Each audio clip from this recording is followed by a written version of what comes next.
여러분 안녕하십니까? 광주 MBC 뉴스투데이입니다. 먼저 오늘의 주요 뉴스입니다. 민주당 광주시장 경선 후보들이 TV 토론에서 맞붙었습니다. 자질을 둘러싼 치열한 논쟁이 사퇴 공방으로 이어졌습니다. 민주당 전남지사 1차 경선에서 탈락한 신정훈 전 청와대 비서관이 김영록 후보 지지를 선언했습니다. 장만채 후보는 김영록 후보가 불법 선거운동을 했다며 검찰에 고발했습니다. 세월호 참사가 일어난 지 4년이 지났지만 풀어야 할 의문이 여전히 많습니다. 특히 기관실의 침수 방지문이 열려 있었다는 점이 주목받고 있습니다. 제주도의 관광 무비자 제도를 악용한 미립국 시도가 늘고 있습니다. 민주당 광주시장 경선 후보들이 TV 토론에서 맞붙었습니다. 자질을 둘러싼 후보 간 논쟁이 사퇴 공방으로 이어질 만큼 뜨거웠습니다. 윤근수 기자입니다. 토론 초반엔 강기정, 양향자 두 후보가 이용섭 후보를 협공하는 양상이었습니다. 일자리위원회 부위원장을 맡으셨으면 전혀 다른 것은 생각 안 해도 된다고 생각을 합니다. 국민 일자리 좀 찾으라 그랬더니 자기 일자리 찾으러 광주에 왔다 이런 이제 우스갯소리를 합니다. 이 후보는 할 일은 하고 왔다고 맞받았습니다. 광주시장 자리를 일자리라고 생각해 본 적이 없습니다. 이건 헌신하는 자리고 봉사하는 자리고 소명입니다. 50대 청와대 근무 경력을 두고 강기정, 이용섭 두 후보는 진실 공방에 사퇴 공방까지 벌였습니다. 그럼 비서가 아니란 겁니까? 비서가 아니죠. 저는 비서이면 후보 사퇴하렵니까? 전두환 비서가 정말 아니면 제가 후보직 사퇴합니다. 바로 내일이라도. 그러면 오늘이라도. 사퇴하십시오. 두 후보의 신경전은 갈수록 뜨거워졌습니다. 강 후보는 이 후보의 로펌 고문료를 문제 삼았고 고액 고문료를 받은 걸로 알고 있습니다. 저는 액수를 알고 있습니다. 상상할 수 없는 고액 고문료를 받고 이 후보는 강 후보의 재산 증식 과정에 의문을 제기했습니다. 근데 2011년에 이게 7년 만인가요? 7억 7천만 원으로 17배가 증가를 했어요. 양향자 후보는 두 후보의 싸움을 구태라고 규정했습니다. 두 분을 뵈니 참 과거로 싸우는 모습에 채기가 좀 느껴집니다. 그러면서 변화를 선택해달라고 호소했습니다. 역사상 최초의 여성 광역 단체장이 나온다면 광주에서 나올 것임을 저는 조금도 의심하지 않습니다. 후보들은 뜨거운 공방으로 차별화를 시도했지만 적어도 문재인 대통령과의 인연을 강조하는 이른바 문신 마케팅에서는 하나같이 같은 모습을 보였습니다. MBC 뉴스 윤근수입니다. 민주당 전남지사 후보 경선에서는 김영록 후보와 장만채 후보가 결선에서 맞붙게 됐습니다. 그런데 경선 과정에서 ARS를 통해 사전 불법 선거운동을 했다며 장만채 예비후보가 김영록 예비후보를 검찰에 고발해 파문이 일고 있습니다. 신광하 기자입니다. 민주당 전남지사 1차 경선 결과 과반 득표자가 없어 김영록, 장만채 예비후보가 오는 18일과 19일 결선 투표를 치르게 됐습니다. 김영록 예비후보는 동지인 신정훈 예비후보의 지지를 이끌어냈다며 승리를 자신했습니다. 경선 과정에서 나온 신 후보의 전남 발전 구상을 받아들이고 상의해 가면서 실천하겠습니다. 장만채 예비후보는 그러나 자신과 협력을 약속했던 신정훈 예비후보의 김영록 예비후보 지지를 야합정치라며 평가절하했습니다. 그러면서 김영록 예비후보를 불법 선거운동 혐의로 검찰과 선관위에 고발했습니다. 김영록 예비후보가 공직선거법상 위법사항인 육성을 통해 당내 경선 지지를 호소했다며 경선 첫날인 지난 13일 유권자로부터 받았다는 녹취 파일을 공개했습니다. 오늘부터 3일간 전화투표가 실시됩니다. 문재인 정부 농식품부 장관과 18, 19대 국회의원 출신의 김영록 후보를 꼭 선택하여 주시기 바랍니다. 증거인멸의 우려가 있기 때문에 검찰에서는 빠른 시일 내에 수색을 해서 증거 자료를 확보해달라고까지 요청을 했습니다. 앞서 한태키 도의원도 김영록 후보 측이 SNS를 통해 자신이 장만채 예비 후보를 지지한 것처럼 허위 사실을 유포했다며 사과 촉구와 함께 법적 조치를 검토하고 있다고 밝혔습니다. 김영록 예비 후보는 ARS 음성 발송은 선관위 관계자의 검토를 받았다면서 관련 조사에 성실하게 임하겠다고 밝히고 한도 의원과 관련해서는 소속당을 착각한 자원봉사자의 실수로 정중하게 사과한다고 해명했습니다. MBC 뉴스 신광하입니다. 오늘 따뜻한 봄 날씨 만끽할 수 있겠습니다. 하지만 어떤 옷을 입고 나올진 고민이 필요한데요. 일교차가 크게 벌어지기 때문입니다. 아침 광주가 9도, 나주와 장성 5도로 대부분 지역이 10도 아래에서 출발을 했습니다. 이렇게 아침과 저녁으로는 쌀쌀해서 옷차림에 소홀하면 감기 걸리기 쉽겠습니다. 낮 기온은 광주와 나주가 20도, 장성 19도로 평년 기온 되찾을 것으로 보입니다.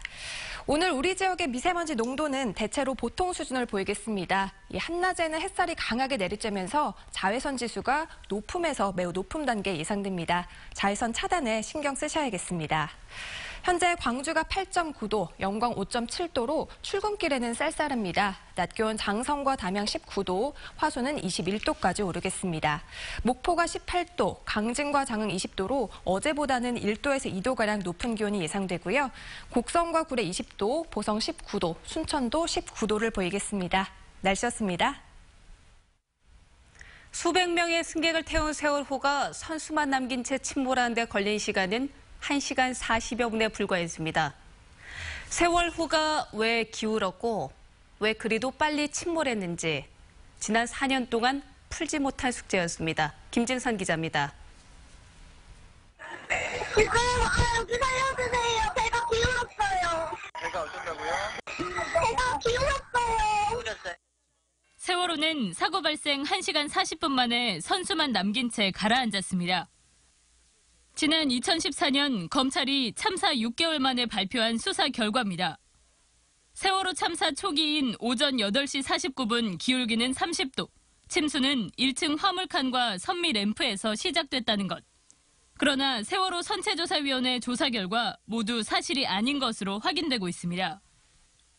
지난해 4월 세월호를 인양한 뒤 찾아낸 차량 블랙박스를 복원하고 참사 당일 사고 현장을 촬영한 사진을 종합해 입체적으로 분석한 결과입니다.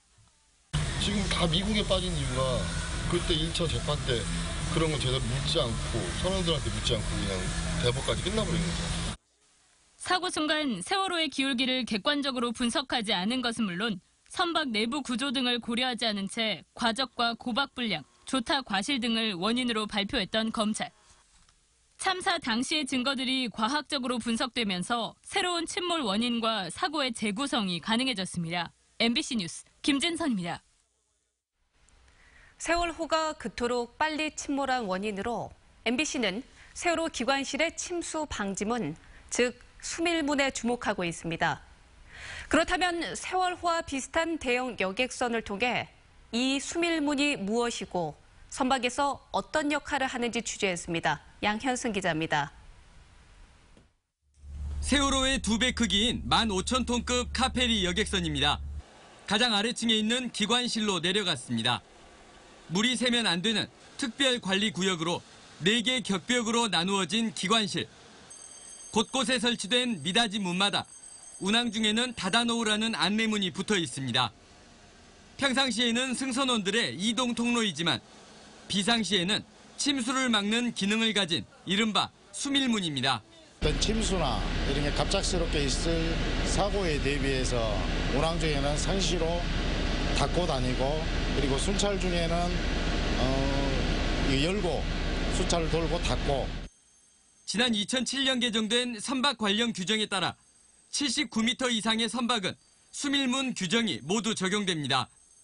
서로 인접한 2개 구역이 침수되더라도 배가 침몰하지 않도록 구획도 나눠야 합니다.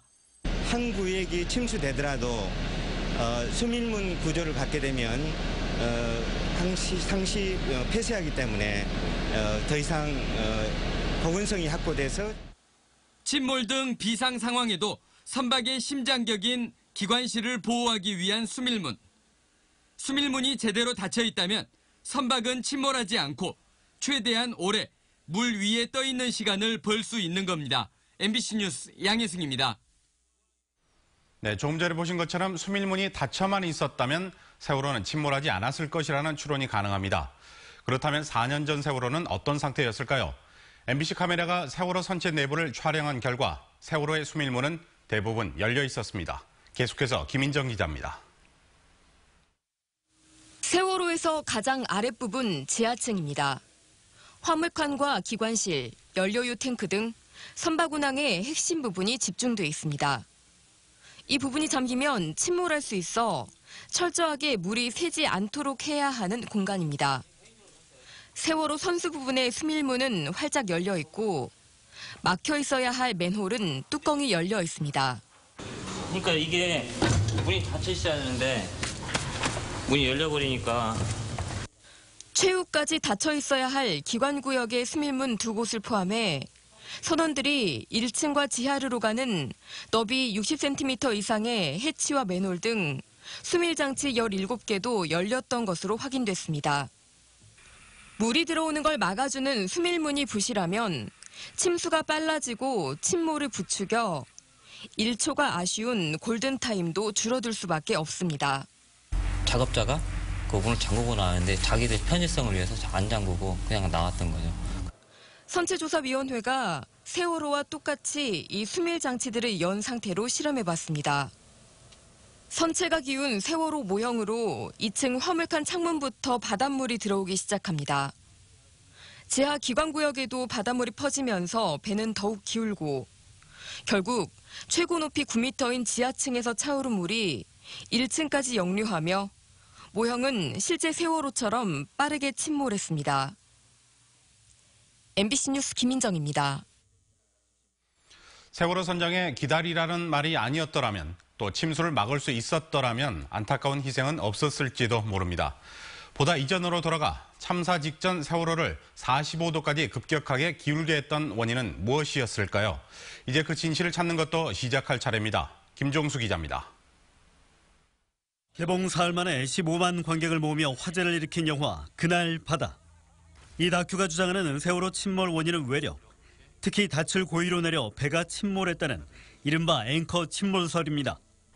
일부 유가족과 전문가들을 중심으로 비판도 쏟아졌지만 세월호 침몰 원인에 대한 풀리지 않는 궁금증에 흥행을 반증하고 있습니다. 아직도 저희한테는 딱 이거다라는 느낌은 없어요. 아직도 밝혀진 것 같지 않아요. 이상징후가 발생한 지 불과 몇 초 만에 45도로 쓰러진 세월호. 45도로 기운 이후 열린 수밀문 등으로 바닷물이 들어오면서 침몰했다는 유의미한 결과를 얻었지만 45도 이전은 여전히 의문입니다. 선체조사위원회는 최근 선박의 균형을 잡는 핀 안전기에서 발견된 자국 등을 근거로 잠수함 충돌 등 외력이 있었는지 공식 조사하기로 한 상태. 세월호의 방향타를 움직이게 하는 솔레노이드 밸브의 문제도 확인되면서 기기 결함도 배제할 수 없는 상황입니다. To date, we have found no evidence of the seawall being contacted by an external force or object. 누워있던 세월호가 바로 서는 다음 달, 그동안 접근이 어려웠던 선체 좌형과 기관구역 등의 정밀 조사가 가능해집니다. MBC 뉴스 김종수입니다. 세월호 광주 시민 상주 모임이 광주 시민사회단체들과 함께 세월호 참사 4주기 추모 문화제를 열었습니다. 광주 금남로에서 열린 이번 추모 문화제에서 시민들은 기억하라 행동하라를 주제로 세월호의 침몰 원인과 승객을 구조하지 않은 이유 등을 다시 묻고 희생자들을 추모했습니다. 문화제에서는 광주 지역 예술인들이 세월호 희생자를 상징하는 304켤레의 신발을 모으는 퍼포먼스를 했고 참여자들의 추모 순례가 이어졌습니다. 전남대 사범대 부설중학교 학생들도 세월호 4주기를 맞아서 희생자들을 기억하는 추모 문화제를 열었습니다. 세월호가 사람이었으면 얼마나 마음이 아팠을까 하는 걸 이 시에 담고 싶었습니다. 전남대 5.18 민주공원에서 열린 어제 추모 문화제에서 학생들은 세월호 참사를 기억하는 작품을 전시하고 추모 시낭송과 음악 공연을 통해 희생자와 유족들의 아픔을 함께했습니다.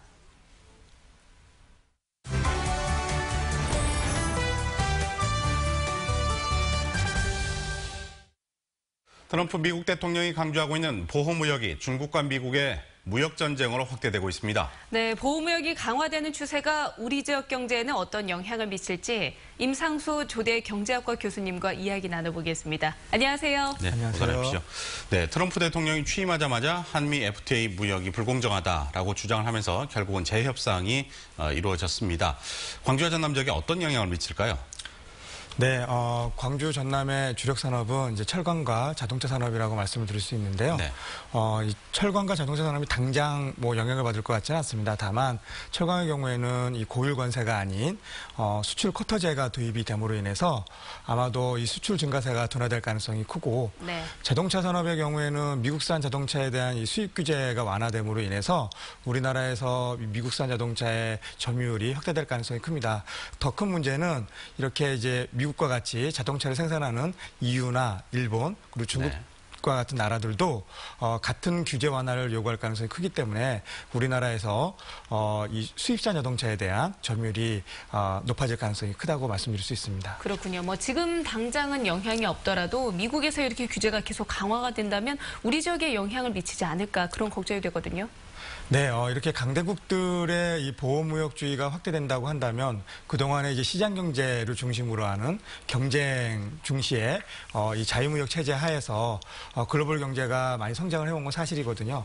그런데 이렇게 보호무역주의가 확대가 되면 그로 인해서 이런 교역량이 감소를 하고 네. 그래서 이제 우리나라 이제 수출에 수출을 둔화시킬 가능성이 크다고 말씀드릴 수 있습니다. 당연히 네. 우리 지역 역시도 이제 주력 산업이 철강과 자동차 산업이기 때문에 이 산업들 역시 타격을 받을 수 있다라고 말씀드릴 수 있습니다. 그렇군요. 미국과 중국 두 경제 강국이 이른바 무역 전쟁을 펼치고 있습니다. 지금 이게 어떻게 전개가 되고 있는지 상황을 설명을 해주시죠. 트럼프 대통령의 이제 지지층이라고 할 수 있으면 말씀을 드리면 이제 중산 노동자라고 말씀드릴 수 있고요. 네. 이 중산 노동자층이 포함되어 있는 산업이 바로 철강 산업과 자동차 산업입니다.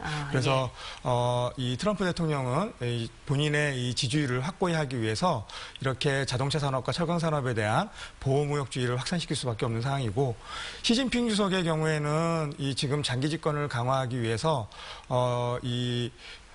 강력한 리더십을 발휘할 필요성이 있거든요. 네네. 그래서 당분간은 이렇게 미국과 중국으로 구성되는 이 무역 전쟁이 이게 완화될 가능성이 크지 않다라고 말씀드릴 수 있고요. 이렇게 무역 전쟁이 심화되다 보면 결국 이제 우리나라에 타격을 줄 수밖에 없는데 이제 주가가 최근에 크게 변동을 하거나 이런 부분이 바로 그런 영향이다라고 말씀드릴 수 있습니다. 그렇군요. 이 정치적 이슈와 언제나 항상 맞물려 있잖아요. 뭐 이런 식으로 국제 무역 질서가 흔들리면 이게 우리나라에도 계속 영향을 미치고 경제적으로 좀 안정성이 떨어지지 않을까 걱정이 됩니다.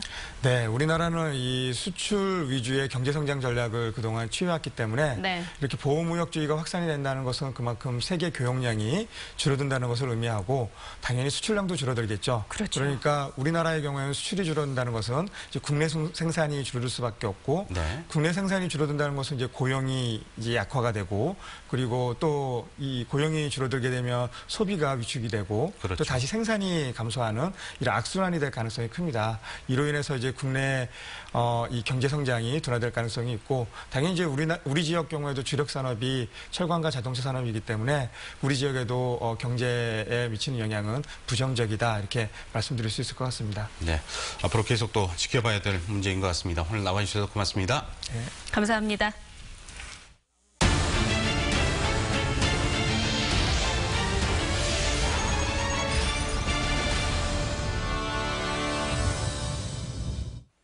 제주의 관광 무비자 제도를 악용해 여수로 불법 체류를 시도한 중국인 남성과 브로커 4명이 경찰에 붙잡혔습니다.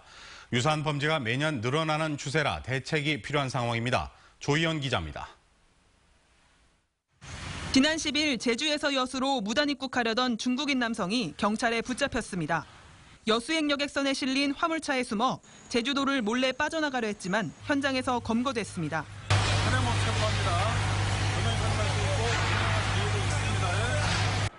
추 씨는 지난해 3월 관광 무비자 제도를 통해 제주도에 입국한 것으로 드러났습니다. 한 달 안에 출국해야 하지만 그대로 눌러앉으면서 불법 체류자가 됐습니다. 추 씨는 브로커가 올린 광고를 보고 여수행 선박을 탄 것으로 드러났습니다.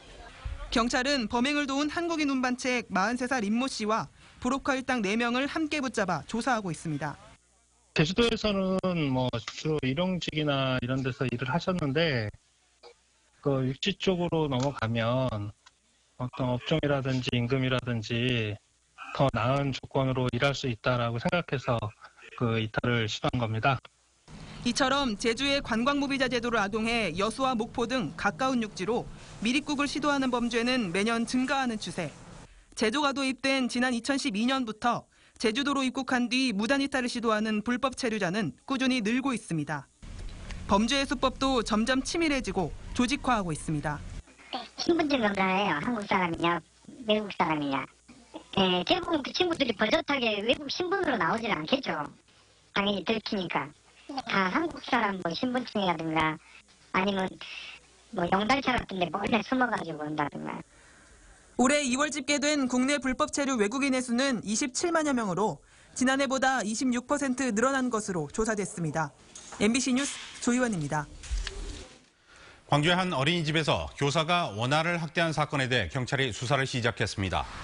광주 서부경찰서는 아동보호기관의 수사 의뢰를 받고 광주 서구의 모 어린이집을 방문해 20대 여성 교사가 피해 아동의 머리채를 잡는 모습 등이 담긴 CCTV 영상을 확보했으며 이번 주 내로 교사를 입건할 예정입니다. 이 교사는 어린이집에 사직서를 제출한 상태로 알려졌습니다. 사회복지시설 감사 조례가 한 번도 시행되지 못한 채 폐기 처분됐습니다. 광주시 의회는 사회복지시설 감사 조례에 대한 재의결 투표에서 14대 2로 조례 폐지를 결정했습니다. 이에 따라 감사 조례는 제정된 지 한 달여 만에 시행도 하지 못한 채 폐기 처분됐습니다. 사회복지시설을 감사하도록 규정한 이 조례는 복지시설의 집단 반발 속에 광주시가 이례적으로 제의를 요구했고 시의회도 원안대로 통과시켰던 한 달 전과는 다른 결론을 내렸습니다. 홍은희 변호사가 광주 서구갑 국회의원 재선거에 도전하겠다고 선언했습니다. 홍은희 변호사는 출마 기자회견에서 민주평화당으로 국회의원 재선거에 도전해서 호남 정치의 르네상스 시대를 열겠다고 밝혔습니다. 이에 따라 이미 도전장을 낸 김명진 예비후보와의 경선 가능성이 제기되자 김 후보를 지지하는 지방의원 예비후보들은 분란만 자초할 것이라고 반발했습니다. 지방선거를 앞두고 바른미래당이 극심한 인물난을 겪고 있습니다. 바른미래당 광주시당은 지난 13일까지 지방선거에 나설 예비후보 자격심사 신청을 받았지만 구청장 후보 신청자는 한 명도 없었고 시의원 후보 5명과 구의원 후보 11명 등 16명만 신청서를 접수했습니다. 바른미래당 광주시당은 16명 모두 심사를 통과했다고 밝히는 한편 20일까지 추가 신청을 받기로 했습니다. 유네스코 세계지질공원 인증을 계기로 광주시가 무등산권의 세계화를 추진하기로 했습니다. 광주시는 무등산권의 세계화를 위해서 인식 증진과 체계적 보존, 지역경제 활성화를 3대 목표로 설정했습니다.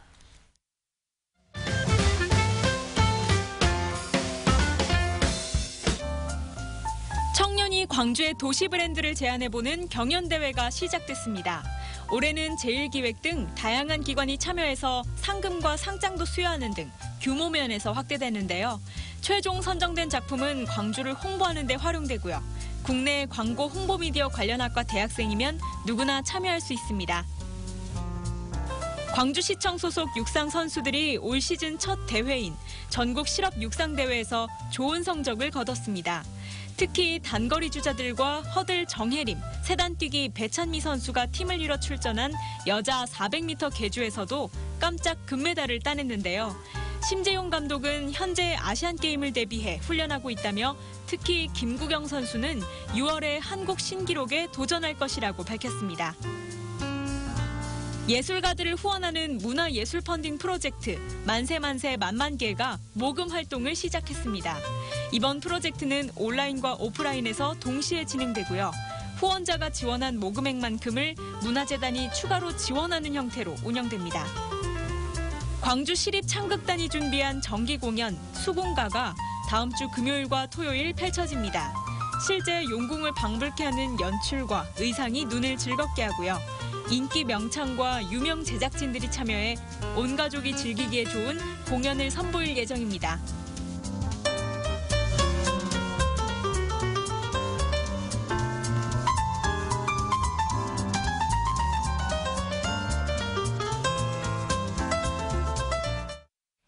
오늘 따뜻한 봄 날씨 만끽할 수 있겠습니다. 하지만 어떤 옷을 입을지는 고민이 필요한데요. 일교차가 크게 벌어지기 때문입니다. 아침 최저기온 광주가 9도, 나주와 장성 5도로 대부분 지역 10도 아래에서 출발을 했습니다. 이렇게 아침과 저녁으로는 쌀쌀해서 옷차림에 소홀하면 감기 걸리기 쉽겠습니다. 낮 기온은 광주와 나주가 20도, 장성 19도로 평년 기온 되찾겠습니다. 낮 동안에는 활동량이 많으면 조금 덥게도 느껴질 수 있겠습니다. 오늘 우리 지역의 미세먼지 농도는 다행히 보통 수준을 보입니다. 낮 동안에는 햇살이 강하게 내리쬐면서 자외선 지수가 높음에서 매우 높음 단계까지 오릅니다. 자외선 차단에 신경 쓰셔야겠습니다.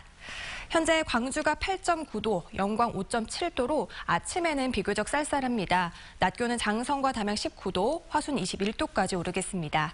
목포가 18도, 영암 19도로 어제보다는 1도에서 2도가량 높은 기온 예상되고요. 곡성과 구례가 20도, 보성과 순천 19도, 광양은 20도로 예상됩니다.